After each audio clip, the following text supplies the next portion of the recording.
Welcome to the Memories of a Moonbird podcast, exploring life one story at a time.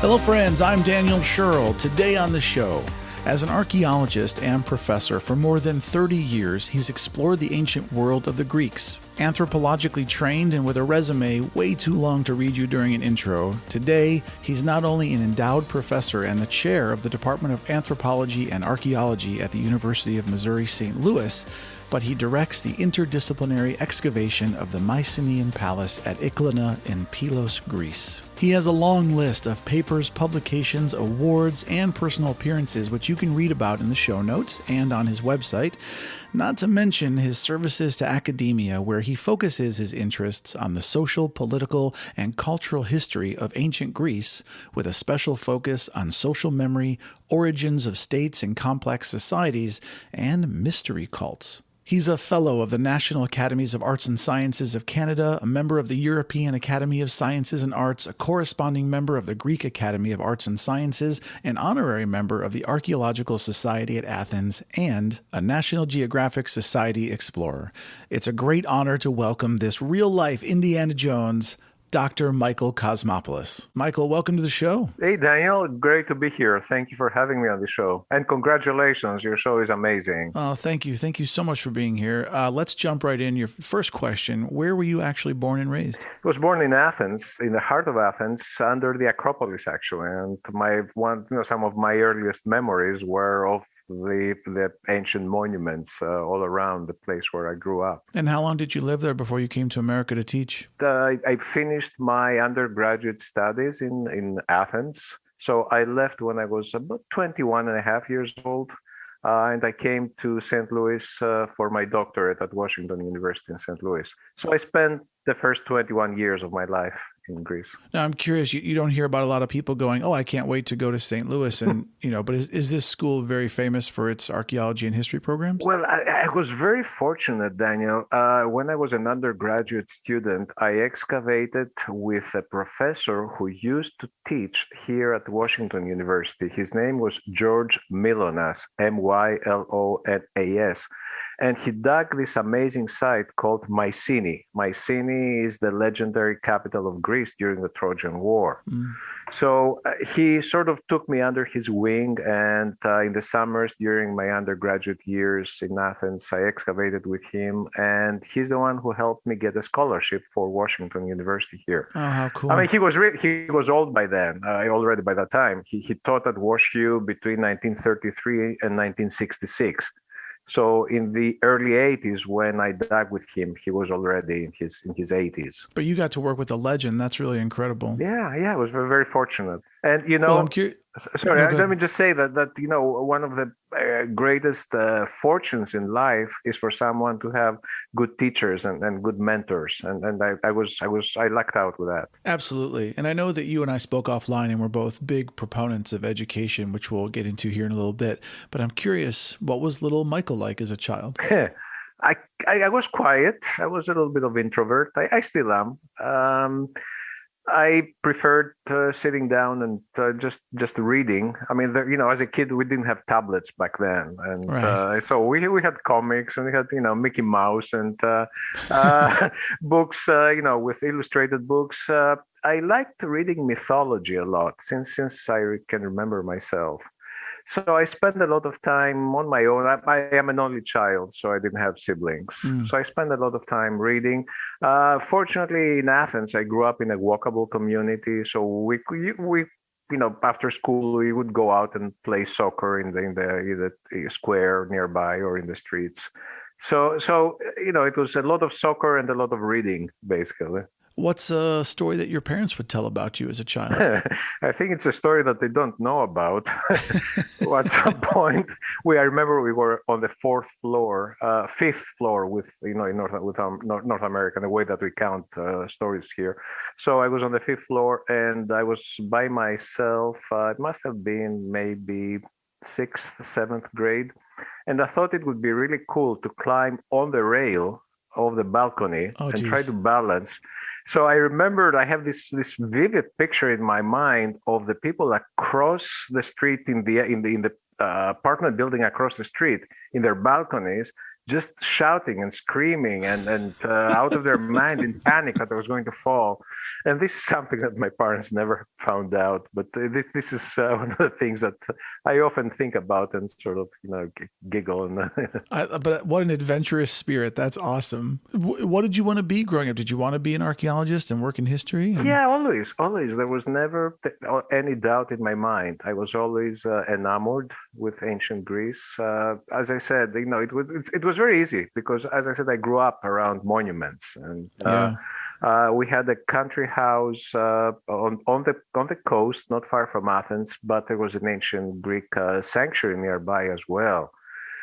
So I grew up always thinking about ancient Greece and developing this passion for anything that had to do with ancient Greece. And I started thinking. In the beginning, I thought that I was going to be a historian. But then when I went into the university and I participated in my first archaeological excavation, I thought it was thrilling. And I was totally captivated, and that was it. That's cool. What's something about you today that's still very distinctly Greek? So there are many things here. I mean, I'm still essentially Greek. I have a Mediterranean temperament, and I am passionate about things. Sometimes. Wait. What's a Mediterranean temperament like? It's not very. What's the word I'm looking for? More open and very intense, I would say, rather than relaxed and laid back.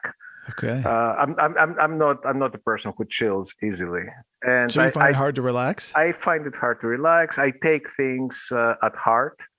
I cannot tolerate certain things, like especially when I see silly or stupid things happening around me. It really makes me upset. Yeah. So and of course I always miss Greece. There are quite a few differences in the lifestyle between Greece and North America, and I love St. Louis. St. Louis is a wonderful city. Missouri is an amazing state. It's so humane and so orderly and so calm. Greece is very intense. It's very stressful. But there is something to having both in your life. So I do miss. There are times where I do miss the chaos in Greece and the intensity. And there are times where I feel so blessed that I am away from it. Well, it's interesting when you say chaos and intensity. I've been to Jerusalem in the Middle East, and I felt like it was a similar vibe there, that the traffic was crazy and the people are all shoving and pushing and just trying to get there and do their thing. And there's zero tolerance for nonsense. Is it a similar vibe like that? It is. It's what you said earlier, the Mediterranean temperament. It's the same thing. It's an intensity. I had a student a few years ago, and I remember what she told me after she came back. She came to dig with us, right? So after she came back, she was telling us her experience, and she said that the moment that she stepped out of the plane into the Athens airport, she felt as if someone had just grabbed her by the shoulders and shaken her up. It just because everything suddenly, the smells, the sounds, the people, the attitudes, the sights, everything is so intense. And I think that's a good way of characterizing things. That's cool. Is there a particular trait that over your years living in the Midwest you've picked up that's very Midwestern now that you've adopted? I said earlier that I'm intense, but the truth is that I used to be much more intense. I think I've mellowed down a little bit. I learned to be more respectful of people's private space, for example, to be more politically correct as well. So these are things that I think they help me. Being here helped me grow as a person. That's great. Which one do you consider home, both or Greece? Yeah, both at this point. I've lived here for more than I've lived in Greece. My family is here, my kids are here, my job is here, our home is here. But always your childhood experiences stay with you. Yeah. And it's Greece is still home. I would say both. Don't ask me which one is more home than the other. That's a very difficult question. Both are home. Well, I would like to talk to you about your career. And first, I just think it's very important to say that, Michael, you're a badass. Okay? Oh, God. I would say I thank you, but That's not me. I always thought of myself as a very quiet person, not create trouble. So I don't know if that's the right word, Well, but I think when you look out at the world and you see the things you've accomplished and your career and all the incredible stuff you've done, it's really impressive to someone like me. And I'm really curious, your career passion, what drives that still today? as I grow older, I think about this more and more. There's got to be, I think, some character trait that draws those of us who work on ancient cultures, that draws to those ancient cultures. It may be some kind of romantic view of the past. Mm. It may be also a sense of wanting to have roots somewhere. I mean, to me, Greece and Greek history and Greek culture are not just academic disciplines. They're part of my roots, part of who I am as a person.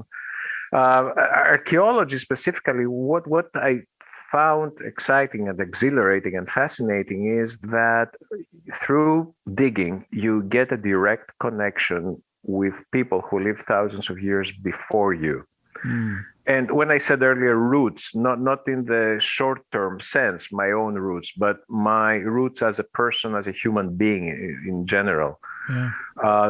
Just the idea that you excavate an object, it has not seen the light of the day for thousands of years. The last time that the rays of the sun hit an object or someone laid eyes on that object was thousands of years ago, and then you're the first one to take it out of the ground. That's awesome. It's awesome. It's hair eyes. Still gives me goosebumps because it's a direct connection. Just imagine picking up an object, no matter how trivial it is, and thinking that the last time that someone held it in their hands was thousands of years ago. It's amazing. So yeah, and I can describe it to you, but the feeling, I cannot convey the feeling when you actually do that. Well, one of my life dreams is to go on a dig and work on one. So hopefully someday I'll be able to feel that for real. Please come any summer. Michael, I will definitely take you up on that. So thank you.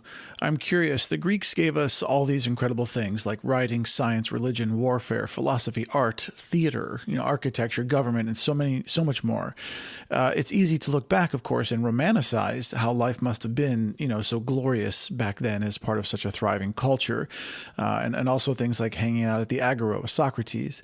But what do you think the daily life was actually like? I mean, people today don't think about things like how it must have smelled back then, or the lifespan of a human being, the lack of antibiotics. Right. Do we have an idea of what daily life was really like for people in ancient times? Yeah, I mean, it varies from one period to the other. For example, I work in the Bronze Age, which is roughly 2000. I mean, the late Bronze Age is 1500 to 1000 BC.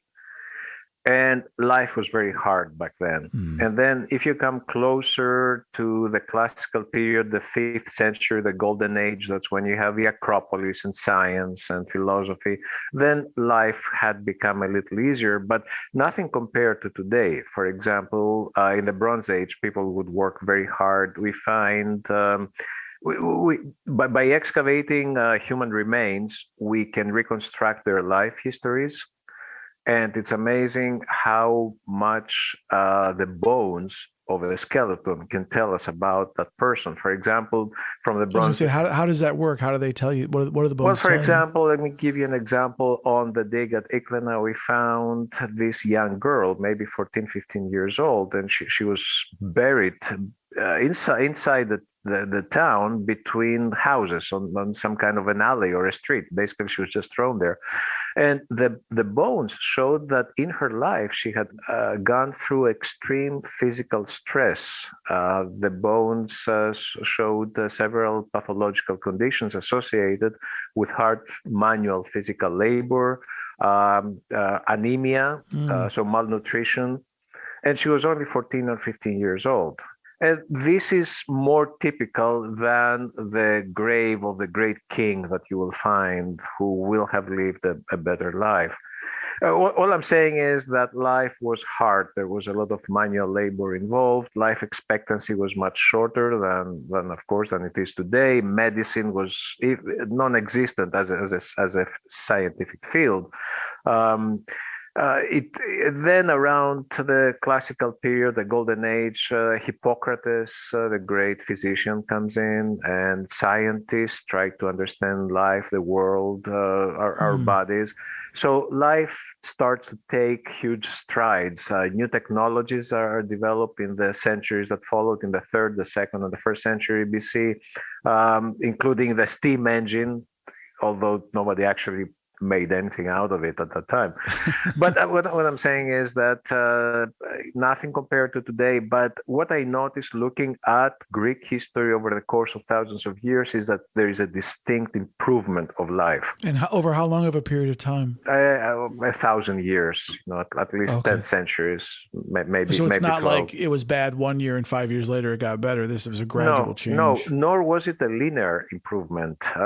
History doesn't develop in a straight line. So there were periods where you had this very quick pace of inventions and developments, and then they were followed by setbacks, a sort of quote unquote dark ages, and then humans would make new strides forward again. So it's sort of its ups and downs. It's more like a curve rather than a straight line with it's a curve with its ups and downs.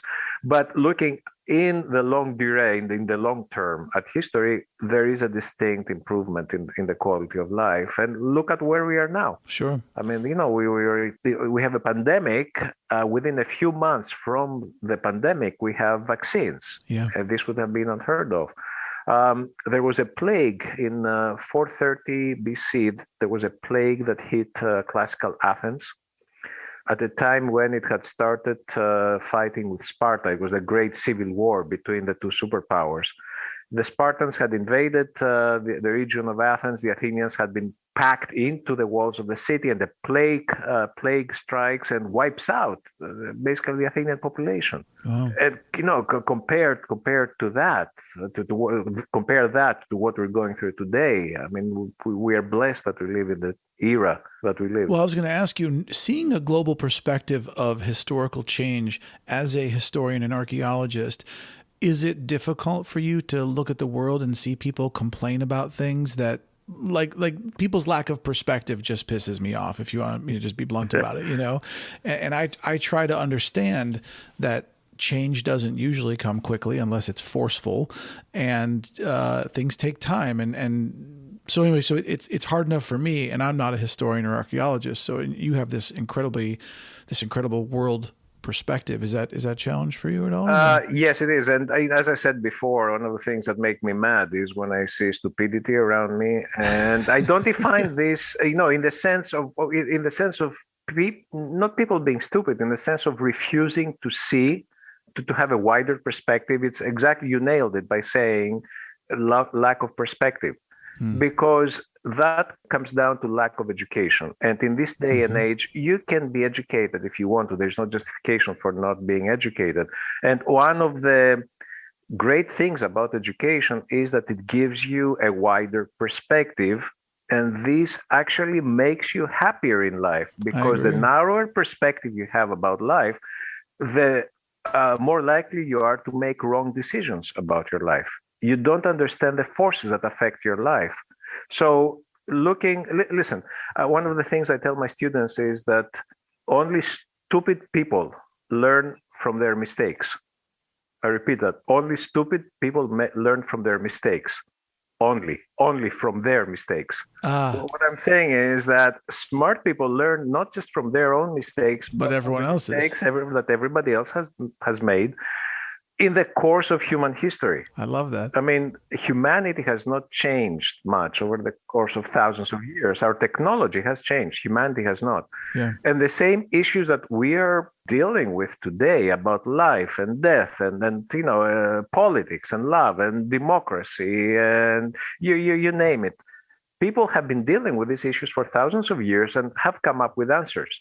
Why would we not look at the answers that others have found and see if they can be useful to us today? Why would we start from scratch? Completely agreed. Yes. So this is what you just said very, very accurately, lack of perspective. And this hurts us. because it hurts our ability to make sound decisions about our lives. People have asked me the question, if you could have like a ring of 3 wishes, would you wish for world peace? And I will often say, no, I will wish for world education. Very good. I wish people would be more educated and we could have more. We need to talk. There's a whole thing in a previous episode about the phrase, the conversations must continue in earnest. And I really believe that this is the key to the survival of the human species, is that we need to talk to each other more, and we need to be more open, and we need to address these issues, and we need to be more educated. And so you and I are birds of a feather, my friend. Thank you. I appreciate that. And as I was saying earlier, I get upset at people who do not appreciate the value of education, because especially public education, it's not a privilege, it's a right that people should have to educate themselves so they can make sound decisions about their lives. Yeah. And it really upsets me to see people who do not appreciate the value of being educated. And I don't mean getting a piece of paper, a degree that will allow you to get a job. Yeah. I mean learning about life and the world and who you are. I've met people who have never been to college and are unbelievably brilliant. And they've spent their life reading and researching and just absorbing knowledge. And they are smarter than people Absolutely. I know that have a bachelor's degree. Absolutely. So, and if I make just diverge a little bit here, because you brought up going to college. It's a fundamental flaw in our educational system that we are turning our universities and our colleges into technical schools where people learn technical skills and do not learn skills about life. And I think this is the job of a technical school, but the job of an institution of higher learning is to prepare people not just for a profession, but for life. Yeah, I totally agree. And I see this trend in our universities and colleges where humanities and social sciences are being pushed down the bottom of the barrel in terms of priorities, just because they are not considered marketable skills. And then if you look at the skills that employers want out of their employees, these are character skills, more than technical skills. Technical skills, with our technology advancing so quickly, technical skills and job-specific skills become obsolete after a few years. What does not become obsolete is the ability of a person to keep learning, to adjust to new situations, to think critically. I was going to say critical thinking. That's number one for me. There you have it. Yeah. And unfortunately, this is not an increasing trend in our educational system, especially in higher education, where these skills are not priority anymore. Well, how can we fix that? Is that about legislation? Yes. I mean, yes and no. I think primarily it is about legislation. I think the politicians have to realize that education is you cannot value education based on how much money you're going to make. You can value education as to how you will prepare your citizens to function in a society, especially a democratic society like ours. At the same time, it's not just the politicians, it's also the university administrators that, well, in all fairness, in public universities, university administrators are under pressure from the politicians. I mean, there is that too.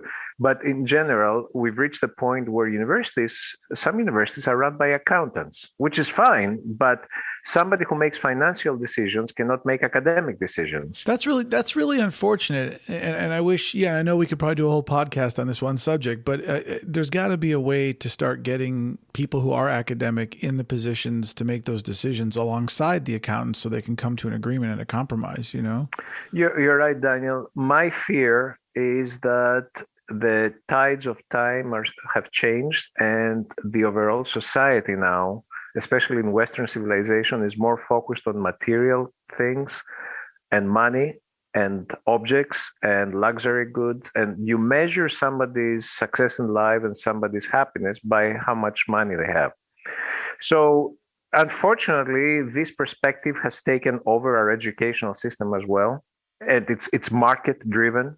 And I don't know what it would take to sort of have a more humanistic aspect or dimension added to our education. or at least save what we have now. Yeah, I mean, I wonder if there's going to be some kind of rebound reaction that at some point people are just going to get so sick and tired of all the materialism and the me stuff and everything that they'll hunger for more humanness in everything we do in culture. I hope so. I just hope it's not some kind of a forced shift.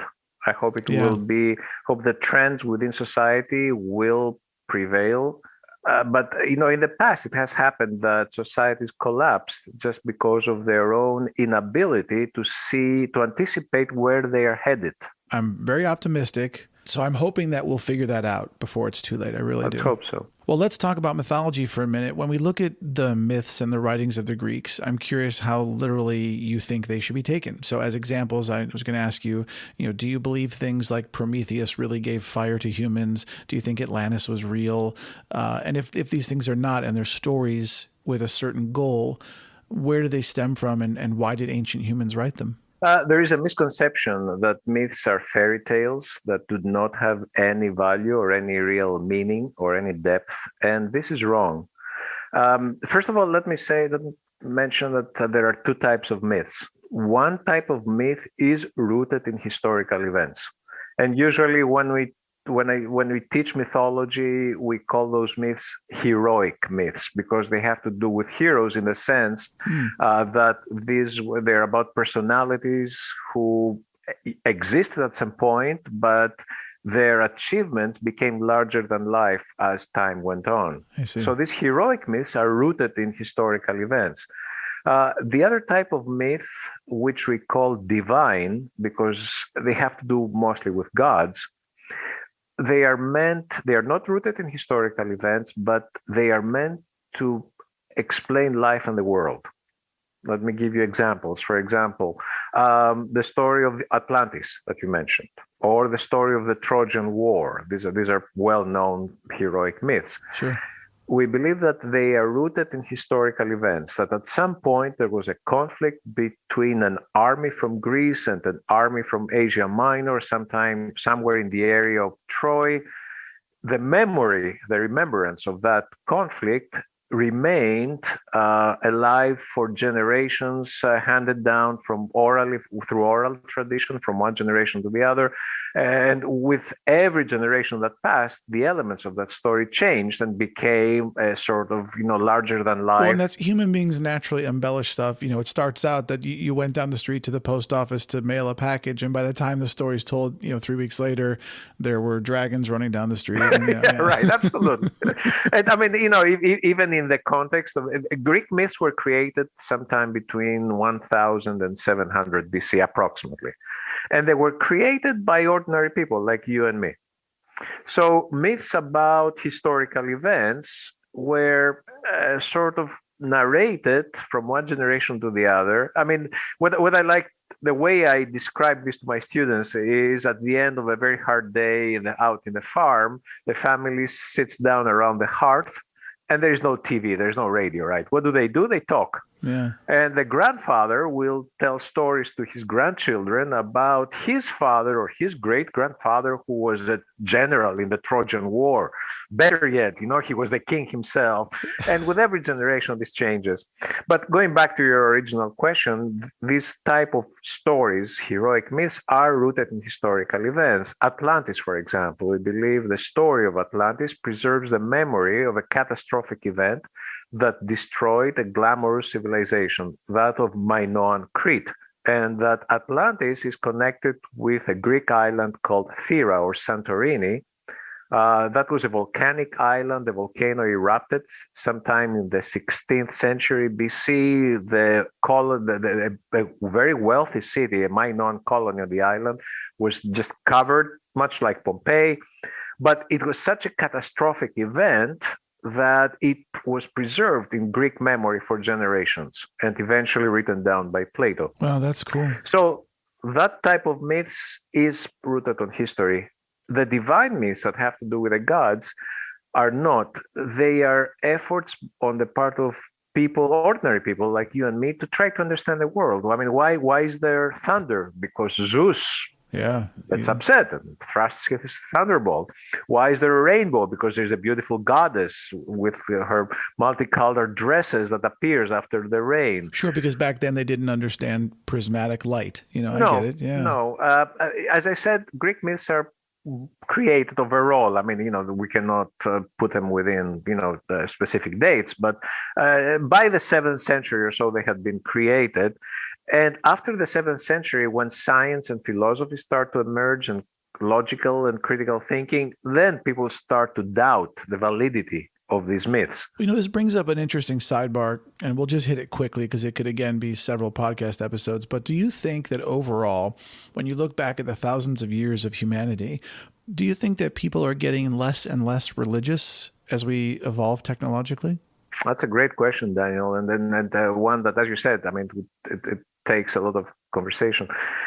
Overall, the trend is that in periods where science prevails, people tend to become less religious. If you think about it, religion goes against logic and science. Religion goes against logic and science in the sense that you are asked to believe using your faith. Correct. You don't look at facts. You believe what inside you, your faith tells you. So when we have periods of science and critical thinking and logic, it's only natural that people will believe less in something that they cannot see or touch or experiment with, like religion or like gods. I mean, one of the greatest critics of Homer, the Homer tells us all these myths about the Iliad, about the Trojan War and the gods, was the philosopher Plato. It just didn't make sense to me that the gods would, it wouldn't make sense to him that the gods would do all these stupid, crazy things that Homer has them do. So philosophers and scientists traditionally will sort of move away from a deeply religious view of the world. When in history did they go from a belief in multiple gods like the ancient Greeks to monotheism? The earliest monotheistic religion that we have is Jewish religion. And that, of course, influenced Christianity. We're talking about the Judeo-Christian tradition today because the two traditions merged.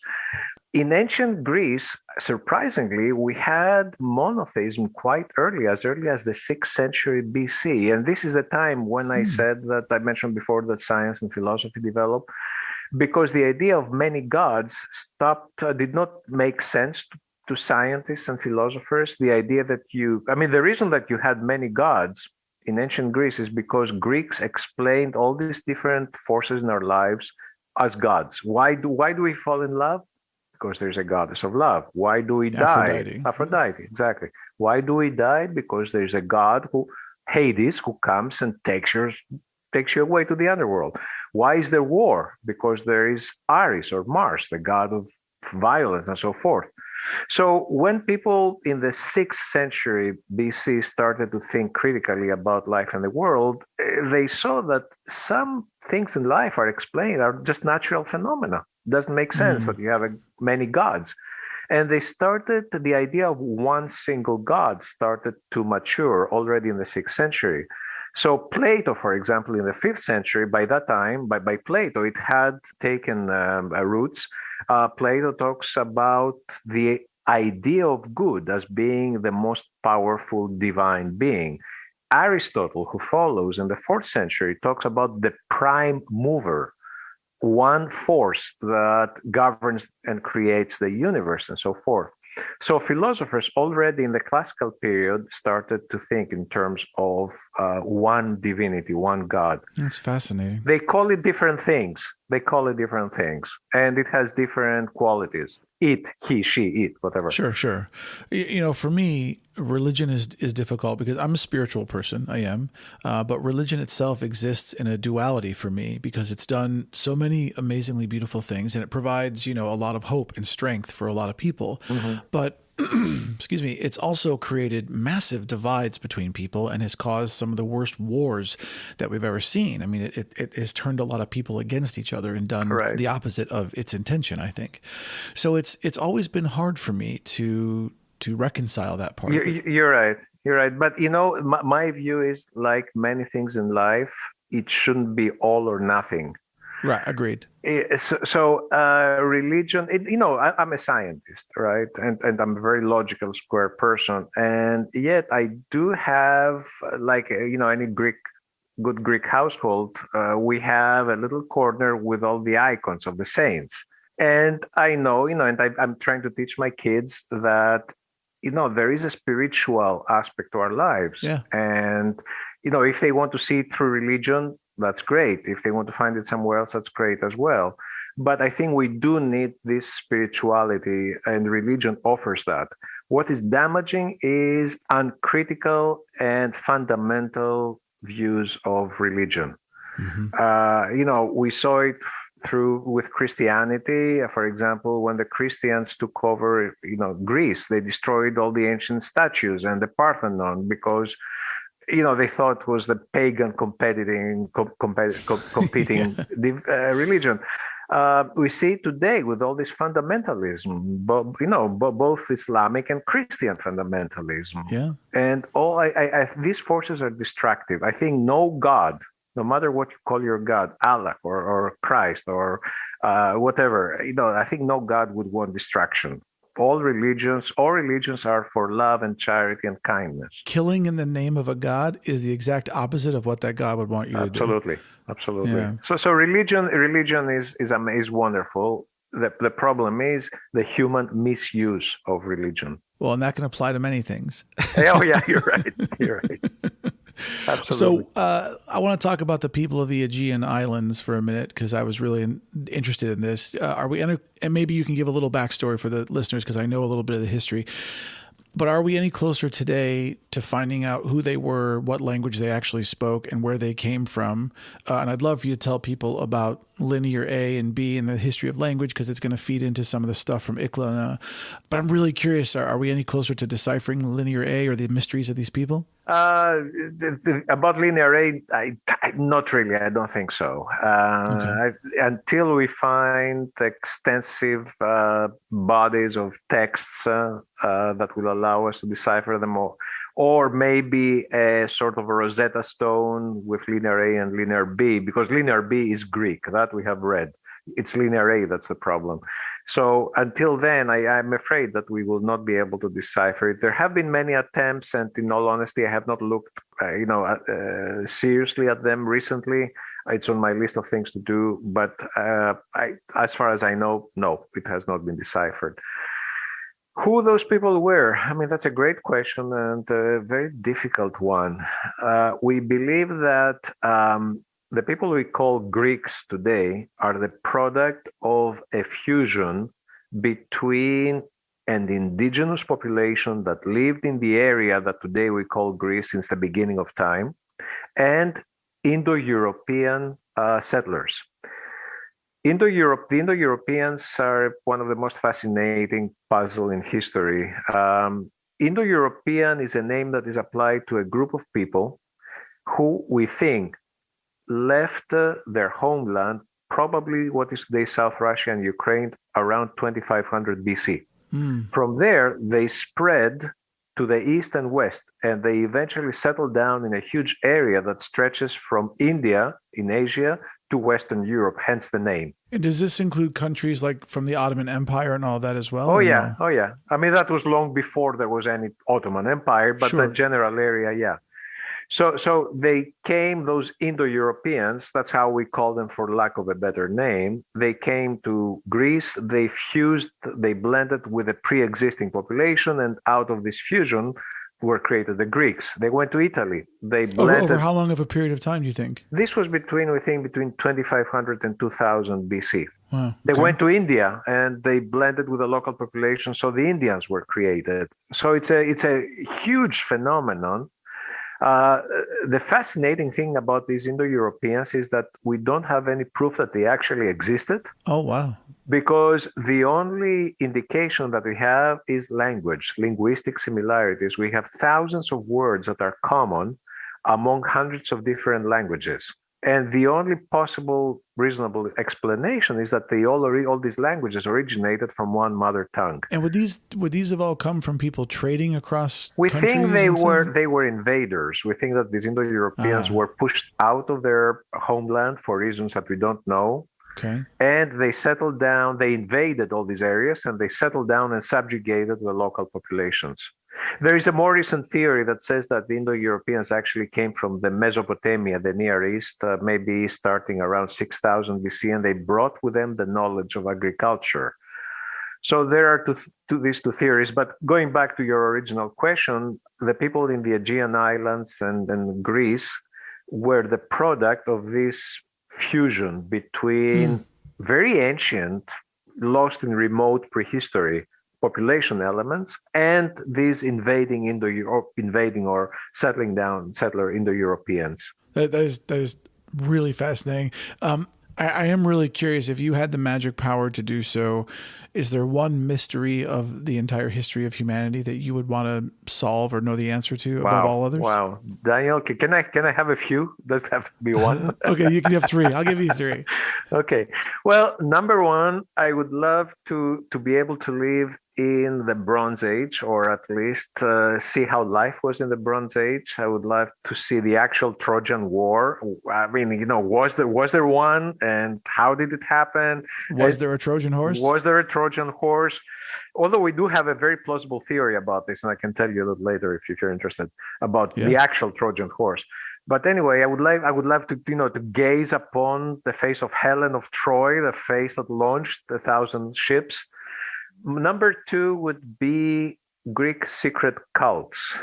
This is one of my earlier excavations was at the sanctuary where. And I'm going to ask you about cults later as well, but I definitely want to hear this. Yeah. So let me just very very briefly. Ancient Greeks developed these secret cults. They took an oath of silence to participate in those cults. And we know that they were very popular. They lasted for over 1,000 years and all over the Greek and Roman world. But we don't know what actually was going on behind closed doors. Interesting. And I would love to be able to be inside those temples where people lock themselves up and find out what the big deal was about. What was? Do you speculate that it was a spiritual or religious thing, or do you think it was a sexual thing, like Eyes Wide Shut, or a combination of both? No. There was a fertility aspect to it, but it was more of a sort of a lecture ritual component to make people understand the cycle of life and death.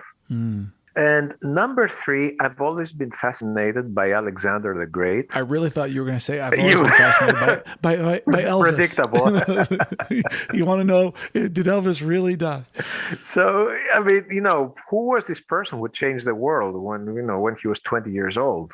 Yeah. What was he like? He went all across the whole area of the world over there and conquered a bunch of people. Oh yeah, almost. I mean, almost to China. He reached India within 13 years. That's crazy. Marching with an army. And do we know, like, once he conquered an area, do we know anything about the details? Like, did he leave some men behind to then manage what he had conquered? And he was apparently he had a vision of uniting peoples. So the areas that he conquered, he made an effort not to distinguish between conquerors and conquered. So he introduced locals into the administration of the areas that he conquered. He instituted marriages between Greeks and local populations, including himself. He married local princesses. So I think that if he had survived longer, he would have created a unified empire where the Greeks would not be just the conquerors, but they would be maybe a sort of an elite, an educated part of the empire, but it would have been unified. That's actually his strategy is still used today. People don't realize, but that's what a really good corporate takeover is. One company comes in, they take over another, but they allow certain positions to remain from the old company so that the two blend together and it's a more seamless transition. So that technique is still used. You're right. I had not thought about it, and you're absolutely right. Yeah. Makes sense. I mean, it's reasonable. Well, let's talk about your work at ICLNA. For the listeners, can you please summarize what you're doing there and why it's important today? Sure. So ICLNA, and it's spelled IKLAINA,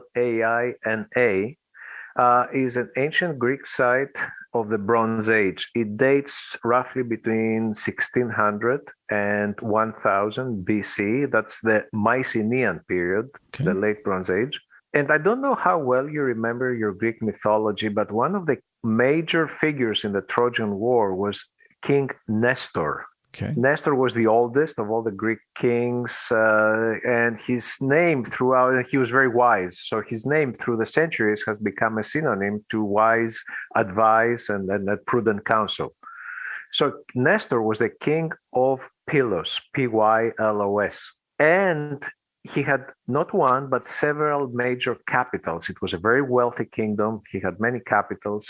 So we are excavating one of those capitals. Eklena was one of the capitals of the Mycenaean kingdom of Pylos, which in Greek mythology was ruled by none other than Nestor. Mm. And as I said, it's the main capital, the main palace, even today it's called the Palace of Nestor, was excavated back in the 1950s and has produced. It's an amazing palace with beautiful rooms and decorations, fresco decorations, and also an archive of tablets, of linear B tablets. And a couple of years ago, archaeologist Jack Davis and Sharon Stoker from the University of Cincinnati uncovered this amazing tomb with treasures inside, the Griffin Warrior tomb. So the main capital was the Palace of Nestor, but there were other capitals. And are they still excavating the Palace of Nestor today? They are. I think they're doing stratigraphic excavations, and they have amazing finds. That is so cool. So Eklena is one of the capitals of that kingdom of Nestor. What really surprised us with Eklena is that it produced finds that we didn't expect to find outside the Palace of Nestor that I just mentioned. For example, at Eklena, we have massive walls. We call them cyclopean, just because already back in ancient Greece, Greeks who saw those massive walls thought that they could not possibly have been built by human beings. They must have been built by these gigantic creatures, the Cyclops. How tall were they? Well, in our particular case, they're about 7 meters. It's about 22 feet, but they're made of massive boulders. Each boulder weighs 4 to 6 tons. Wow. And they're stacked one on top of the other. And in terms of length, we're talking over 70 feet in length and over 25 feet in width, in thickness. I mean, these are massive. Well, what's the speculation of? Was this just for protection of the city, do you think? Well, no, they were for show, actually. Really? I mean, there was a wall to protect the city, but that particular structure is a platform, is a massive cyclopean platform on top of which rose a 2 or 3 story building, probably the palace. So it was meant to project the image of power and strength and glamour already back in the Mycenaean period. And when you talked earlier about life being difficult, then slavery was still common back then, correct? Oh, so yeah. Were there a bunch of people that were just slaves moving these boulders inch by inch? And we do not have direct records from Greece from that period, but we do have records from the Near East that talk about piracy and slavery. And we assume that the same situation applied in the Bronze Age Aegean, in Bronze Age Greece, that most of the manual labor was conducted by slaves. And were the slaves just citizens of that area, or were they brought in from elsewhere? We do not know. Male slaves must have been prisoners of war, and this is conjecture, but based on later parallels, they must have been prisoners of war or people who were captured during piratical raids. I mean, the Mycenaeans were good pirates as well. Is it possible they had like an indentured servant thing like they did from England to America or whatnot? If I may, before answering this question, let me just add something more about slaves. Because in the linear B tablets from Pylos, we have records of female slaves with their children. And what's interesting is that they are collectively known as women from the area of Miletus, which is near, from the area of Eleusa, which is near Troy. So, people, some scholars have associated these women with their children with the Trojan War and suggested that they may have been captives, slaves that were captured during the Trojan War or some other expedition in the area and brought back to Pylos to work the fields, maybe. They work the flax, in the production of flax, production of linen, sorry. They do menial household jobs. Undoubtedly, some of them would have also been concubines of the male rulers. Yes, the life for women back then wasn't very good. Oh God, no. I mean, women were very oppressed in ancient Greece, with just a few single examples. So, as far as slaves are concerned, male slaves must have been prisoners of war. Female slaves, the same, but they seem to have been kept with their children, which is, yeah, it is interesting. So it seems there was some effort made to keep mothers and children together. Now, about serfs and other types of people, farmers, if you want, working the land. There's a big controversy going on in Mycenaean archaeology because in the tablets, it looks like there are people who have land holdings. They are landholders, and their land has been given to them to work by the palaces, by the government, if you want. The old view was that the palaces controlled everything and had exercised full economic control over the production and every aspect of economic production. Now, this model has been revised, and we think that there was more independence outside the palaces than we had thought in the back. But then again, this changes from one period to the other. So you come down to the classical period, and of course, we do have, slavery is the major economic foundation. Slaves work the fields, they work the mines, they work in the industries. Now, I know at Iklana, you guys discovered, which at the time was the oldest piece of Greek writing ever discovered. Is that still to this day true, or have you discovered older things? Yes and no. I mean, it was found. Let me just explain how we date things in archaeology. The tablet was found in a pit with pottery. And in archaeology, we date strata and features based on the pottery, unless you have organic remains, in which case you can carbon 14 them. But in our case, the range of pottery in which the tablet was found was very old. At the time, we did not have any tablets from the Greek mainland. We had from Crete, but not from the Greek mainland from the same period.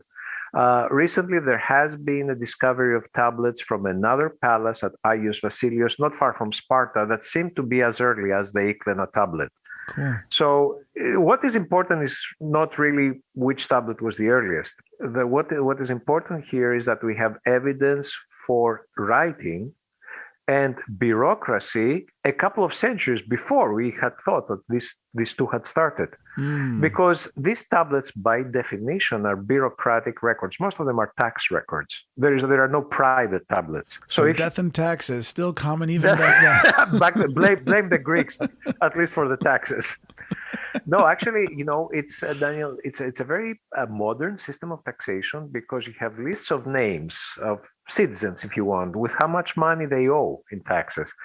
People and groups, corporate groups or religious groups that get tax credits, how much they owe in arrears. I mean, it's there was no money. All the taxes are in goods. Yeah. But still, I mean, it's a very modern system if you think about it. That's fascinating. Yeah. Well, what's been the most surprising thing that you've learned from Iklena so far overall? Number one was exactly that we sort of pushed back the origins of states and bureaucracy because, as I said, tablets mean bureaucracy and bureaucracy means state structure. We pushed it back by a couple of hundred years. And we have to realize we live in a world in which states permeate every aspect of our lives and governments permeate every aspect of our lives, but it has not always been like this. And the transition from a world without states to a world where states are the dominant political institutions, this is one of the most fascinating chapters in human history. And this is what we're trying to investigate, to research at Iklena. Iklena is important not because of the materials, remains, the walls and the frescoes and the tablets, but about the history that it helps us reconstruct. And it helps us understand how the world moved from a pre-state to a state structure. In this particular case, I know I took a detour here. I'll bring it back No, to your it's all question. fascinating. Let me just Yeah. mention, because I think it is fascinating how states were born. I mean, at Tiklana, we are looking at the earliest known states in the Western world. The state of Pylos, how was it born? And it looks like it was created out of military conflict between local rulers. Interesting. For example, one local ruler was at Tiklana, another local ruler was at the palace of Nestor. At some point, as their territories expanded, they clashed, and the most powerful ruler started to annex territories of his neighbors, thus creating a larger administrative structure. Now, what's interesting, bear with me here, what's interesting is that early state appeared to have a two-tiered government. So when these new territories were annexed, part of their former independence was preserved. So the capitals of the formerly independent chiefdoms, if you want, became capitals of districts of the new state, all under the authority of the most powerful capital. So we have a two-tiered government in which you have a central capital and districts with their own capitals and their own governments and administration. I mean, does it sound familiar at all? Of Yeah, course, right.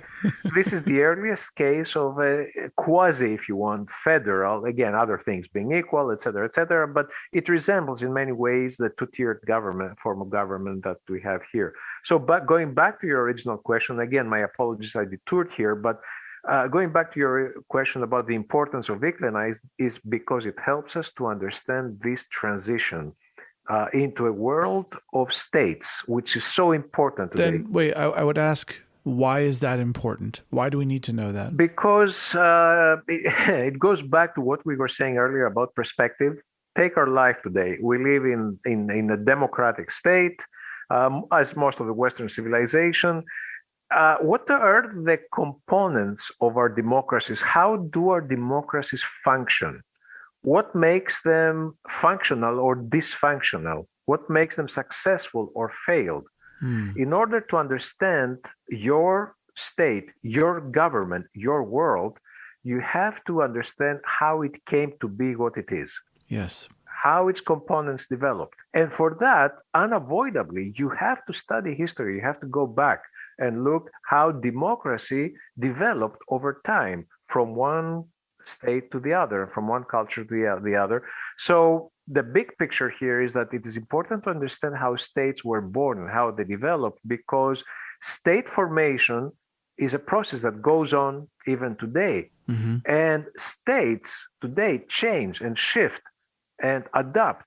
Why is that? Well, and also, I think you might agree that we might discover something in the past and then say, that's a great idea. We should do that today. Why are we not doing that now? Absolutely. You know? Absolutely. Yeah.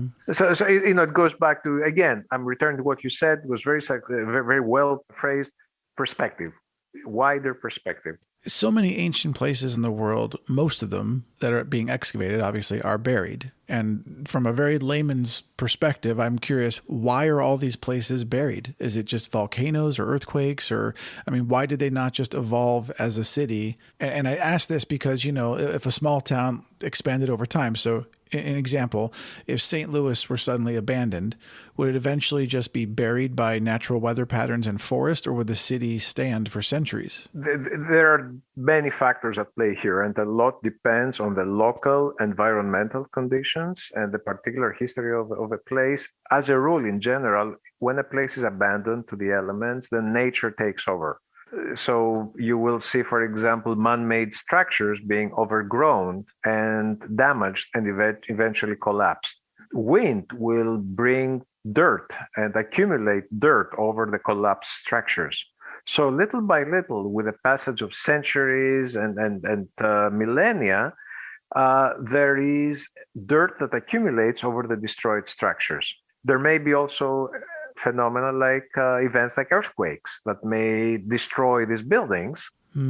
This will lead to a quicker collapse of the buildings and a quicker accumulation of debris and dirt over them. So I'm just curious, and I know part of this will be speculation, but do you then think that, let's just say, coronavirus had been much worse and all of humanity was annihilated from the planet, and suddenly the Earth was left to just animals and, and the insects, right? Would, in a matter of 1,000 years or so, most of the cities we've come to know, would it all just be buried? I don't think 1,000 years, just because we make such sturdy structures today that are meant to withstand the passage of time and the elements of nature. You have to realize that until recently, our buildings were made of stone and mud. Sure. Not cement and bricks and steel and iron. And I mean, I'm talking about centuries here. Yeah. So I think that it would be a matter of thousands of years before everything would be covered, but eventually it would be unavoidable. Do you think we're going to get to a point where we have something like a Star Trek level scanning ability from space where we can just beam down to ancient Greece and say, hey, Dr. Cosmopoulos, we have these 4 regions we're mapping out for you. We can see underground. There's the temple. It's all just printed out for you in a 3-dimensional tablet. And you guys can specifically go and dig that area to find that thing. Actually, the future is now. We already are able to do part of that. Really? Yeah. It's fascinating how technology can help us explore ancient cultures. For example, we already have radars that can tell us what's buried at a certain location. Or we can use geophysical devices, electric resistivity or magnetometry to reconstruct building, to see if there are buildings or kilns or elements, man-made elements buried at a certain location. Recently, we use satellites. There is such a thing as satellite archaeology. Wow. And it's fascinating. I've never heard of this. This is incredible. Yeah, for example, penetrating the canopies of the jungle to find out hidden cities or pyramids. Wow. So we do have the technologies there. We are not yet at the point where we can reconstruct what's buried in depth. We have a sort of a 2D idea of what's buried, but who knows, maybe technology will develop even further. Give it 50 years in our lifetime, we'll probably see something like that. Yeah, I don't see why not. The way that the technology progresses. So do you guys actually know what the final fate of Iklana was? Iklana was destroyed twice in its lifetime. The first is when it was taken over by the ruler of the Palace of Nestor.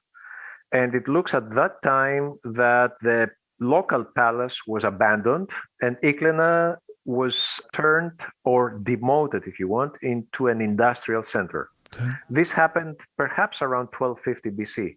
And then a couple of generations later, maybe around 1200 or so, Iklana is destroyed for one final time by enemy invaders. The same as the Palace of Nestor, the whole area is destroyed and abandoned.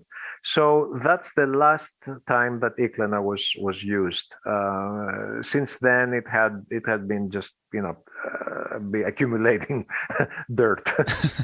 I want to ask you about polis. If I'm correct, that's the name for cities in ancient times, correct? Yes, very good. And it's spelled Poleis, right? Mm-hmm, very good. Okay, so what kind of an influence today on our modern world did these polis have? Besides the name, polis, which survives, of course, in such words as politics, policy, police, etc. Interesting. Polis, the Greek city-state, is the cradle of most forms of government that we have today. Fascinating. For example, in different city-states in ancient Greece, some city-states in ancient Greece developed democracy. Athens is the most famous example. Mm-hmm. In other city-states, a group of aristocrats or wealthy people held on to power, and this became oligarchies. So they were the oligarchs. In other city-states, one powerful individual usurped power by force and became a tyrant or a dictator, as we would say today.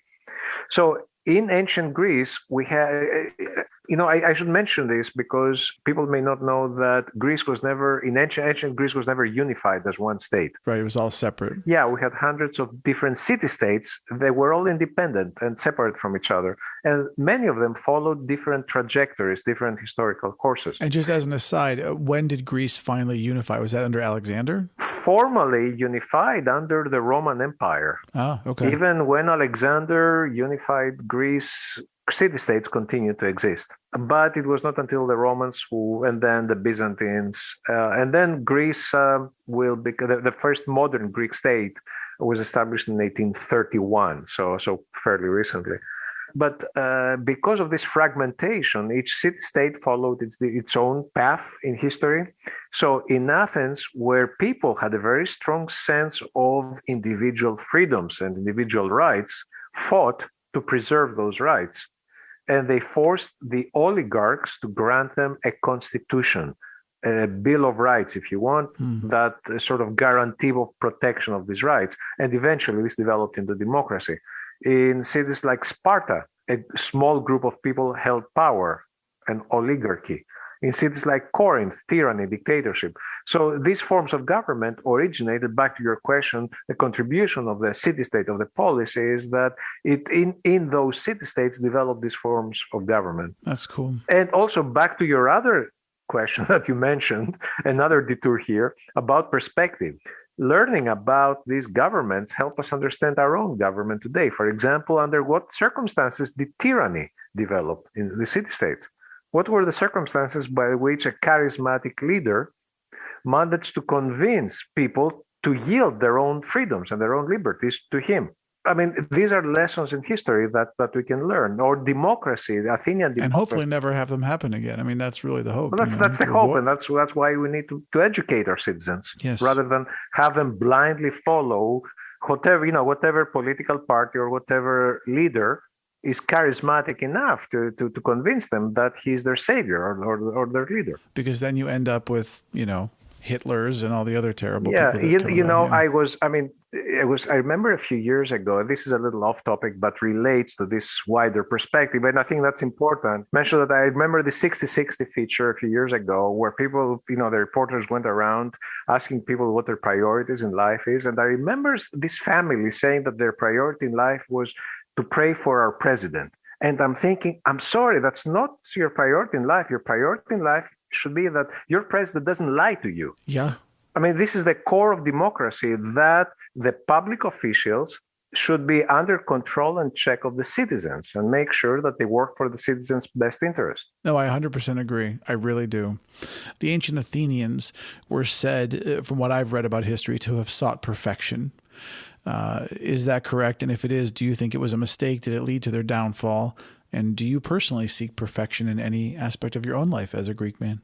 Yes, that's correct. They did seek perfection. They had a very deep belief in a perfect world.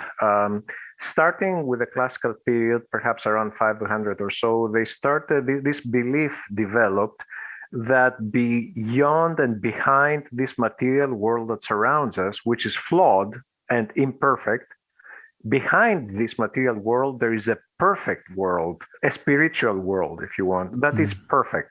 In that world, there is no sorrow, there is no sadness, there is no misery, there is no deceit, no lies, no sickness, you name it.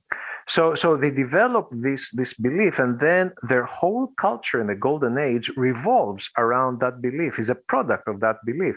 They make these beautiful statues in the classical period. You've seen the Greek statues, right? With these beautiful faces, but they have no expression of feeling or emotion, because to the Greeks of the Golden Age, feelings and emotions belong to our petty world, not to the perfect world, ideal world.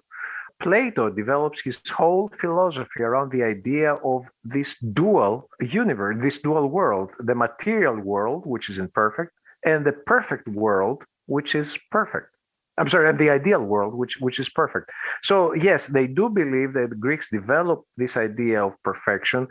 I think I am influenced by it as well. I read a lot of Plato as I was growing up, and it made sense to me that what we see around us, this world that is full of unhappiness and harshness and unfairness and injustice, I would like to believe that there is something better than that there is a spiritual ideal world out there, and that we can perhaps perhaps our purpose in life should be to try to understand that perfect spiritual world and bring elements of it to our daily life to make our life better. So I'm not sure that I have a scientific explanation for this more than just an innate sense that this feels right. Well, if there is such a place, I hope I get to see you again there someday. That I would be hope cool. so too, Daniel. Well, let's talk about cults for a minute. What were these cults like in more detail? What was the percentage of how many of the Greeks were in these cults? And do you think that those cults have influenced the modern cults of today? And then I have another question about the modern cults after you answer this one. Of course. These cults seem to develop sometime after maybe 900 or 800 BC in Greece. But they spread especially in the 6th and the 5th century, and then also in the 3rd and the 2nd century. The common denominator in these cults is that they try to provide some relief from the fear of death. It's a fear that's innate in humanity. We all know that death is unavoidable. Many of us are scared, are afraid of death. And back in ancient Greece, the way to deal with this was secret cults. You would be initiated into one of these secret cults. You would go through the secret rituals, which we don't know what they were. We suspect, but we don't know. But what we do know is that at the end of the ritual, you would come out and you would have been liberated from the fear of death. You would have hope in eternal life. How did Sounds like Christianity. It does. And actually, these secret cults influenced Christianity. Paul, the apostle, was an initiate in those secret cults, and he transferred a lot of the elements of Christian mysteries are owed to Paul, who transferred them from the Greek secret cults, from the mystery cults. Now, I won't out loud say that means Christianity is a cult. Oh, no, but listen. Just kidding. A major element of those secret cults was the god who dies and gets resurrected. In ancient Greece, we have a number of divinities who die and then they are brought back to the world of the living. The most famous was the daughter of the goddess of agriculture, Demeter. The daughter's name was Persephone. And in Greek mythology, she is abducted by Hades, the god of the underworld, and she ends up spending part of the year with her husband in the underworld, the fall and winter, by the way. And then in the spring and the summer, she comes up to the ground. She comes back to the world of the living. So it's a myth that symbolizes death and resurrection. We have other gods like Dionysus, who dies and is resurrected. Orpheus, heroes like Orpheus, he goes down to the underworld, comes back. And there are secret cults that develop around this motif, this pattern of the dying god. The god dies, the god defeats death, and through the secret cults, the initiates develop an association with this god who defeated death and draws strength and courage, if you want, and hope for afterlife. So in Christianity, we have a similar pattern. It doesn't mean that Christianity is a cult. It just means that when the Christian fathers created the dogma, they used elements that were already familiar to the people of their era so that the message of Christianity can be spread and understood more easily. Interesting. So it doesn't take it doesn't take anything away from the divine character of Christianity, if you want. It just explains the expression of the dogma through the Christian fathers. And as I said, anybody who reads St. Paul, will see these similarities, these connections. The Jesus story is not a new story in the sense of the idea of it has happened before in history. Well, what I have, the way I'd like to present this is that Jesus is, the real God, but in humanity before Jesus' coming, there were stories that prepared the ground, if you want, for it. Okay. Much like the Old Testament prepares the ground for the New Testament.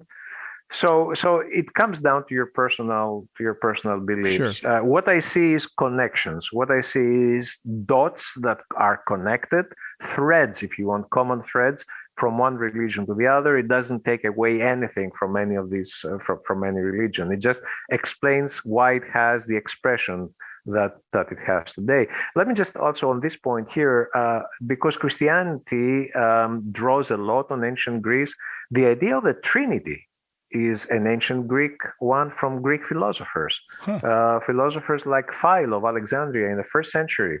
It didn't make sense to the Neoplatonic philosophers that God, who is spirit, would affect something that is material. The two are incompatible.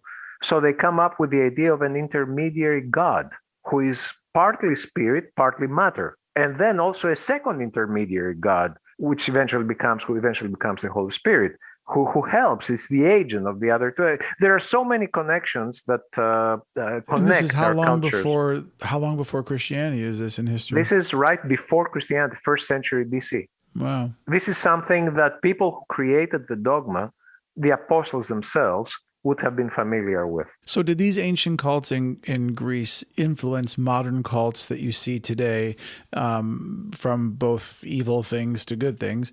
And do you feel that secret cults are represented well in the media, like the Priory of Sion and the Da Vinci Code or other things, or do you think it's all kind of nonsense? In all honesty, I really do not know.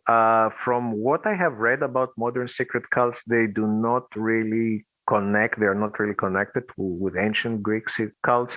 I think they are expressions of a similar internal need that we have in humanity to overcome the unknown, especially death, the fear of death. I do not see any direct connections, though. But again, I'm not knowledgeable, so I haven't really studied modern secret cults. I'm curious, do you have a favorite Greek philosopher? Yeah, Plato. I've always Plato always made sense to me more than Aristotle or the Stoics or the Epicureans. You've been quoted as saying, quote, "The real contribution of the Greeks is their belief in humanity." Do you still believe that's true? Oh yeah, absolutely. I think that's at the core of everything I do. What do you think is the most prominent thing today that's been influenced by the Greeks? Do you mean in terms of our external culture or internally in terms of who we are as human beings today? Interesting. Let's say both. Well, in terms of culture, I think many aspects of our culture, from democracy to medicine to law to sports to art and architecture to theater. Exactly, perfect. Yeah, theater, drama. All of these are elements of our culture that originate in ancient Greece. As human beings, I think that we all have a basic sense of humanity, of decency, and of kindness. And I think this is a lesson that can be cultivated and taught by looking at ancient Greek culture. In ancient Greece, human beings were the center of everything. Even the gods, ancient Greek gods, were shaped in the image of human beings, not vice versa. Yeah. And not just in physical likeness, but also in characters and the way their society was organized. Everything has to do with humans. Science and philosophy started as attempts to understand the position of human beings in the world in a way that makes sense. So I think this belief in humanity can be that the Greeks had and which they cultivated is a valuable lesson for us today. It's one other reason for which we need to study ancient Greek culture. One of the points that I made in my lectures is that ancient Greece is not disconnected from us in time and in place. We are part of the same cultural continuum. A lot of it has to do with humanity. It hasn't changed. Let me just mention something that I really found fascinating when I started studying it a few years ago, and that is the experience of war. Several years ago, there was this brilliant, amazing book by Jonathan Shea called Achilles in Vietnam.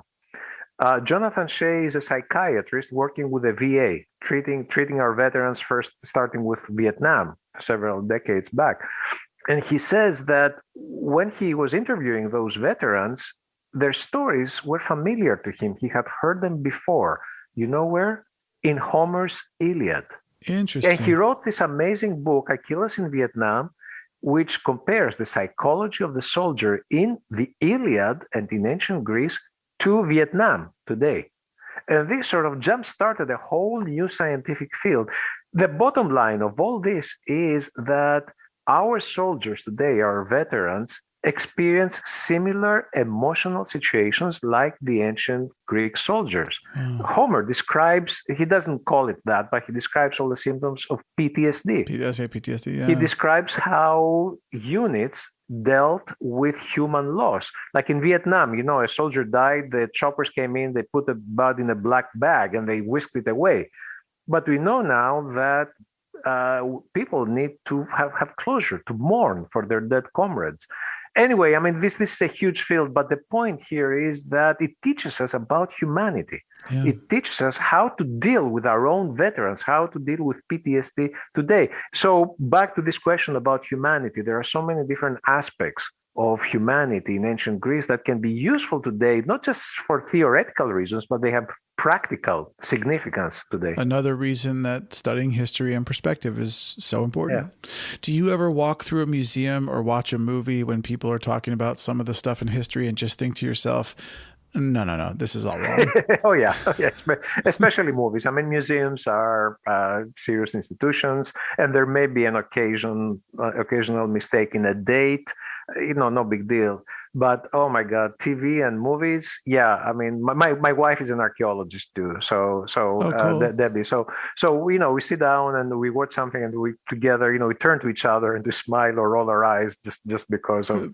But anyway, that's entertainment. You don't expect it to be accurate like it. Well, I asked a friend of mine who's a doctor back when ER was really big. I said, "Is it really like that?" And she said, "Everything they show on ER is real, but it just doesn't all happen in one night like that." That's true. There's that too. Well, I've been to the British Museum myself, and I've seen the Elgin marbles. And for those listeners who don't know, it's a controversy because these were pieces of the Parthenon, correct? Yep.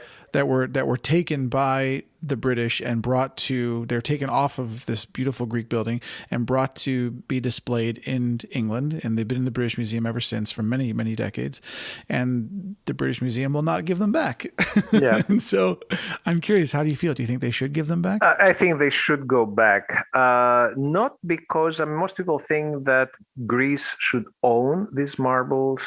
I do not believe it's a matter of ownership. It's irrelevant who owns them. I think what matters is that the monument be reconstructed to the degree that it's possible. I think that the monument should be unified. There are several problems with the marbles, with the statues being in London. One of the problems is that we have cases where the body of a statue or a relief rather is in Athens and the head is in London. It doesn't make sense. They should be unified. The other is that these sculptures were meant to be part of one ensemble, one architectural unit. Mm-hmm. To remove them from their original context and place them in a museum where their importance, their significance is gone. It's lost. Yeah. And also in the British Museum, they are exhibited their own way. Oh, wow. I didn't know that. How so? The Parthenon room, the metopies and the frieze from the Parthenon, these are architectural sculptures meant to be visible from the outside of the building, not facing inside the building. So this would be one of those cases when you walk around a museum and go, that's wrong. Yeah, I mean, it shouldn't happen. It shouldn't happen like that. They shouldn't be removed. They shouldn't have been removed from the monument in the first place. But then back in the 19th century, there were different times. But for example, the metopies of the Parthenon, which are relief slabs on the outside of the building, and there are, of course, 4 sides, 4 different storylines of these metopies. They're all battles, starting with the gods against the giants, and then ending with the Trojan War. There is a common thread, and that is the battle, the conflict between good and evil that goes on forever. And also inherently, implicitly, the metopies symbolize the defeat of the Athenians over the Persians in the Persian Wars. So to take half of these metopies and put them in a museum thousands of miles away destroys their meaning. Now, what about, if Britain continues to give the middle finger to Greece, and say you're not having these back, can we, through 3D printing, recreate them at least and put them up in Athens so that the story can be seen? Yeah, copies have been made. and you can see copies in Athens, and you can see some copies, some of the Athenian statues copied, in other parts of the world. But the point is that the monument loses its integrity Agreed. and its character and its symbolism if you stick copies in the middle of the original. Well, the ones. copies should be at the British Museum, and the originals should be in actually, Greece has offered to make high quality, high precision copies of these marbles and donate them to the British Museum. And at some point in the past, there was also another proposition that was tabled was that the marbles could be returned as a permanent loan or a long-term loan to Greece. Again, the important thing is the unification of the monument. And I've heard the argument, of course, that the British Museum is a museum where hundreds of thousands of visitors pour every year. Access is free, which is wonderful. And this gives the marbles the opportunity to be seen by, millions of people around the world. But again, you have to weigh what's more important, the tourist attraction or the integrity of a world monument like the Parthenon. Well, I will tell you my opinion on it just from the outside is with the technology we have today to 3D print and recreate, there's no reason not to create replicas in the museum and give the originals back to Greece. I hope they do that. I have to tell you that I understand also the museum point of view in the sense that this might create a precedent. I mean, the European and North American museums are filled with illegally acquired antiquities and antiquities whose status is dubious.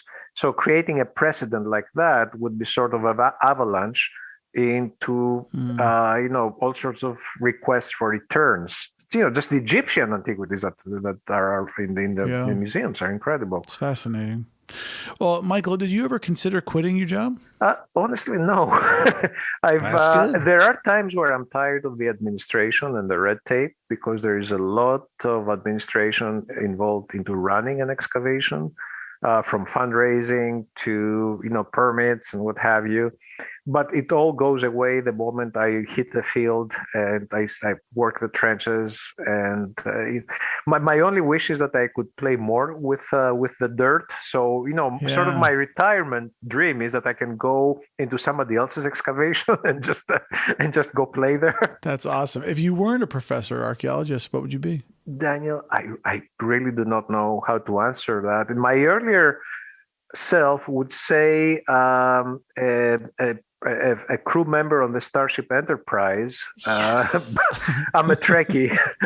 I think that dream has sailed now. So I think it's never too late, my friend. Never too late. Wait, original Trek or Next Generation? Original. Okay.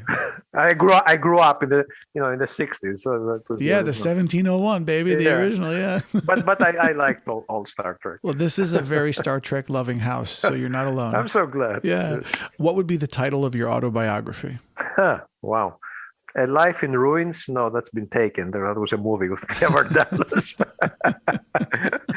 Something that would have to do with ruins for sure, or pottery. I Can Dig It by Dr. I can Michael dig it. Cosmopoulos. Yeah. Keep digging.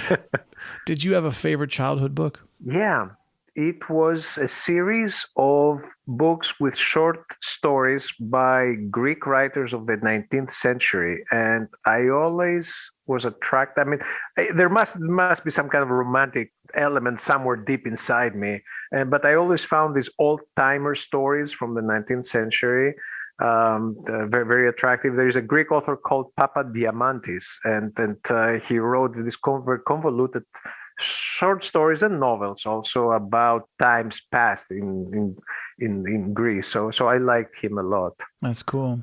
What was the first movie you saw that made you cry that you remember? I'm not really a crier, so I don't know if it made me cry. Or that really affected you profoundly. Affected me profoundly. Agora, the movie that I just mentioned, just because of the combination of all the obstacles that science has to overcome, coupled with the blindness that extremism and fundamentalism causes. So I would pick that out. Are there any books that you think should be mandatory reading for all human beings? I think in terms of in terms of nonfiction, I think Plato.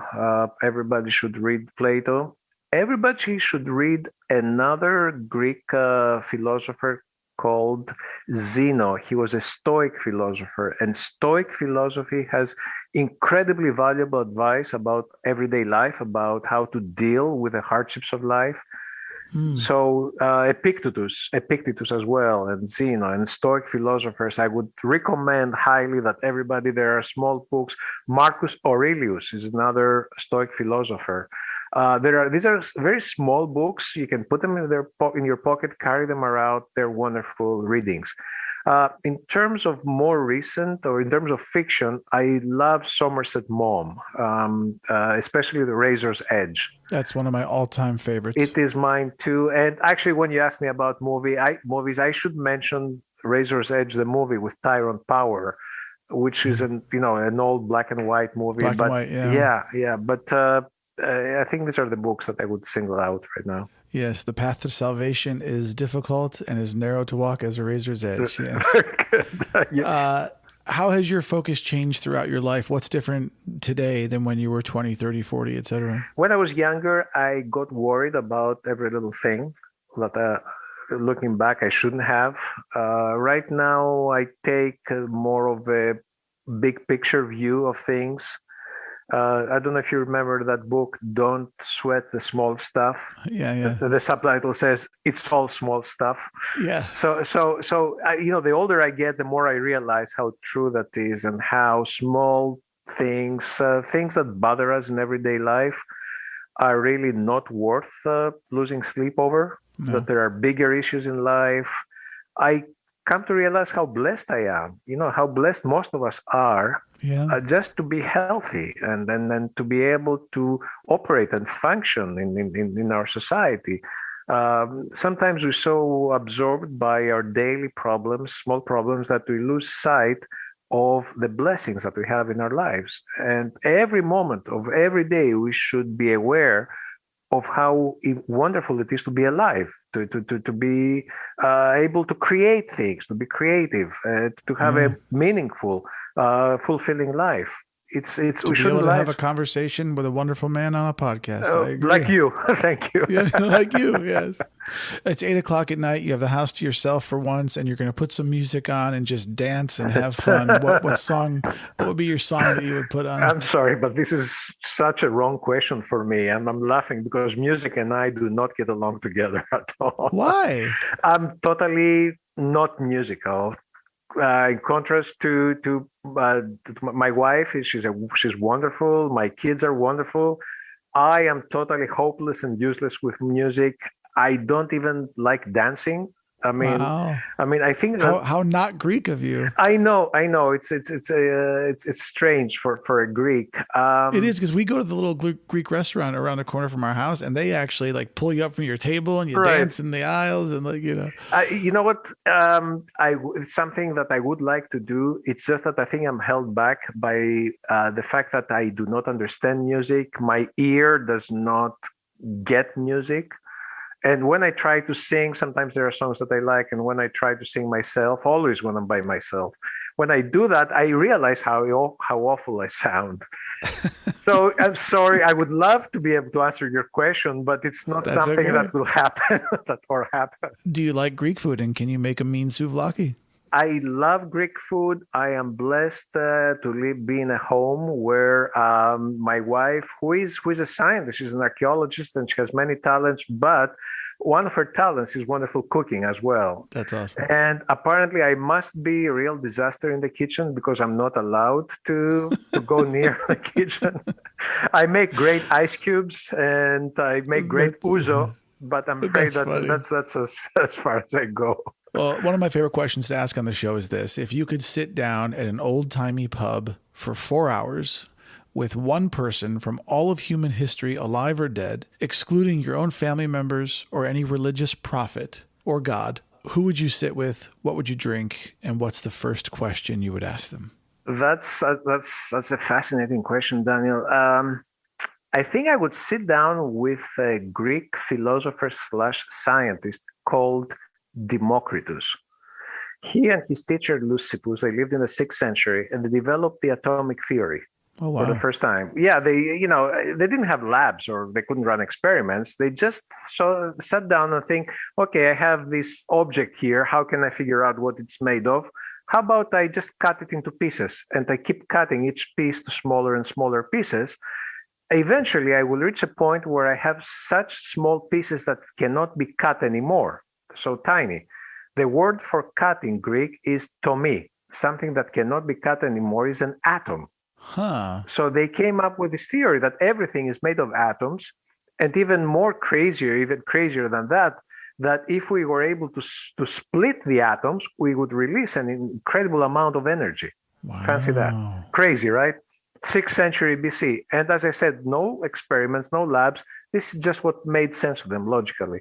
So I would love to sit down with one of those two people and over a cup of ouzo. And I would like them to And the first explain question, what's to the first me, question you would say? how on earth did you come up with that? And question number two, do you know that your theory in the 20th century led to atomic energy and atomic weapons?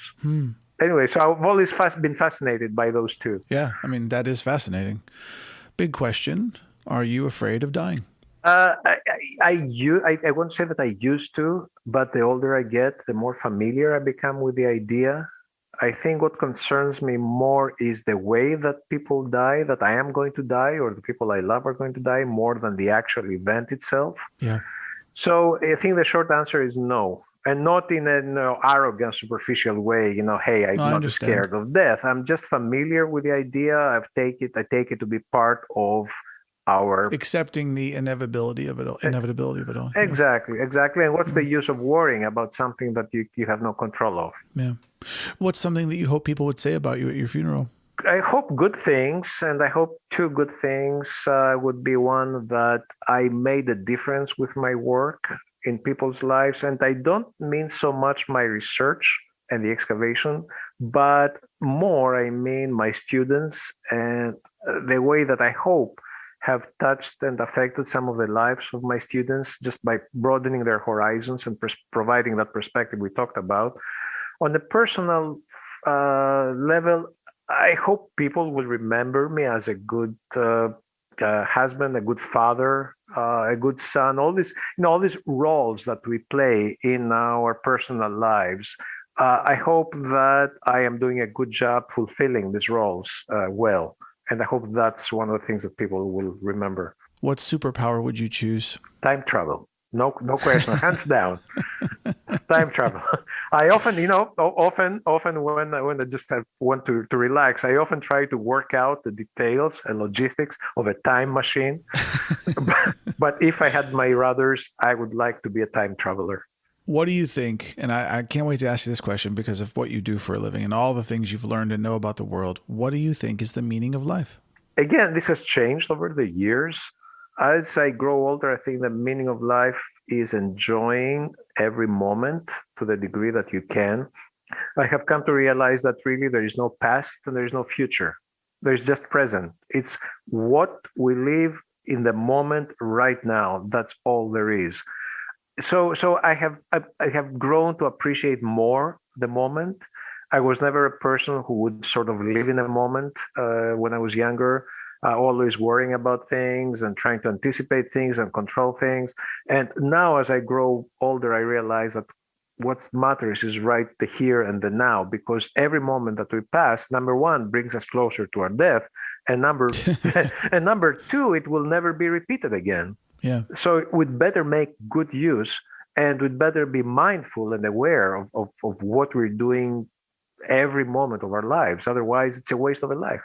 If you could travel back in time, what would you tell your 16-year-old self? Perhaps to enjoy life a little more, just because I was always so dedicated and devoted to archaeology and history. And when I was younger, I worked hard, I worked long hours, and I would have liked to have had more balance in my life back then. Balance is important. I mean, Yes. Every time that we are off balance, I think that we tend to lose happiness. Okay, so most important question of the whole interview. You ready? Yeah. Do you ever wear a brown fedora and carry a whip? I am ashamed to admit that I do not. Okay. And much to the disappointment of our students in the field, I do not know. This is all great entertainment, Indiana Jones and what have you, but I draw a line where it becomes a sort of a role model Yes. for modern archaeologists. Michael, I'm curious if decades from now, after you're gone, your children listen to this podcast just to hear Dad's voice, what's something you'd want to say to your kids? Two things. Keep a wider perspective of life. And number two, keep balance in your life. These are less. Can I add another one? Three things. Yeah. And enjoy the moment. So I think these are with the years, and I think these are the three most important lessons that I learned. Yeah, and those are great lessons. What's next for you? I will be working at ICLA for many years. This is my life's work, basically, and we have only excavated a small part of the site. So it's a big site. So I hope to be able to be healthy and be able to go back and work there. And ideally, when I retire from teaching, I would like to do this full time at ICLA now. That's cool. It doesn't hurt that it's very close to beautiful beaches. The whole area is just it's breathtaking in terms of natural beauty. So it's always a joy to be there. That's great. Well, Michael, the last thing we do on the show is a little game I have called 299 Philosophical and Life Questions with Moonbird, where I have this list of 299 philosophical and life questions. You get to pick two numbers from 1 to 299, and I'll randomly ask you those two, or I'll ask you those two random questions. But you are unique in that before I actually do this with you, a sidebar that's kind of funny is I had a dog named Sophos, which, as you know, means wisdom in Greek. And I was friends with a Greek professor in college, and he told me that I had originally asked him what's the word for wisdom in Greek, because the dog was a black lab and he had a gray, looked like a beard around his face, and he looked very wise. So he told me Sophos, and he said, you want to know what's more interesting, though, is that philos is friend, and philosophos is friend of wisdom, which is what philosophy is. And I thought that was the most fantastic word origin I'd ever heard, and I absolutely love it. So, So now with these 299 philosophical questions, what are your two numbers? Can I pick numbers 15 and 157, please? Yes. So number 15. You actually have 299 questions there? I really do. Yes, I do. So, okay. Number 15. Could you live without the internet? Oh, yeah. No problem. I would love to live without the internet, actually. Just because, if not for anything else, the amount of time that we consume in front of the internet, I think it's at the expense of other activities, other things we could be doing more enjoyable. Mm-hmm. So yes. And what was the second number? 157. 157. And also the first time that this question has been asked on the show. So I love when we get a new one on. What do you think happens after death, if anything? And how much time do you have? As much as you want. No. After death, I do not know. I'm of two opinions here, of two beliefs. One is what I would like to believe, and the other is what's perhaps more realistic to believe. And I think what I would like to believe, and this goes back also to Plato and my Christian upbringing, is that there is a sort of afterlife, and the good get rewarded and the bad get punished, that afterlife. So this is what I would like to believe. There is a little voice inside me that says, you know what, there may be nothing after death. Maybe we just cease to exist because we are meant to cease to exist and not live forever. So, Daniel, I really don't know. I would say 80% of my existence believes in some kind of afterlife in the traditional sense, and perhaps a 20% or 15% believes that there is nothing. So I cannot give you a definitive answer on that one. Well, 80-20 are pretty good odds. Dr. Michael Cosmopoulos, thank you so much for being here today. It has been a fascinating and fantastic chat. Let me tell you, it was a pleasure for me. Thank you so much. It was a pleasure to chat with you, to be on your podcast. And I really appreciate everything that you do. And to your listeners, I should say that, Daniel, I have never met someone in all my interviews who has done so much research and such a thorough research on the person and the work of that person that you're interviewing. So thank you for putting all this work into preparing this. Well, thank you. It has truly been my honor. It was a pleasure. For me too. And sincerely, I hope we get to come to Iklina and hang out with you there. Absolutely, my friend. Absolutely. Thank you again. Friends and listeners, if you'd like to learn more about the awesome work that Michael and his team does at Iklina, not to mention some of the fantastic things we talked about today, please check the show notes for lots of cool and informative links where you can further your knowledge. And while you're expanding your mind, if you want more Moonbird in your life, and hey, who wouldn't? Head on over to memoriesofamoonbird.com or visit me on social media at Memories of a Moonbird. And remember, never stop learning and stay safe.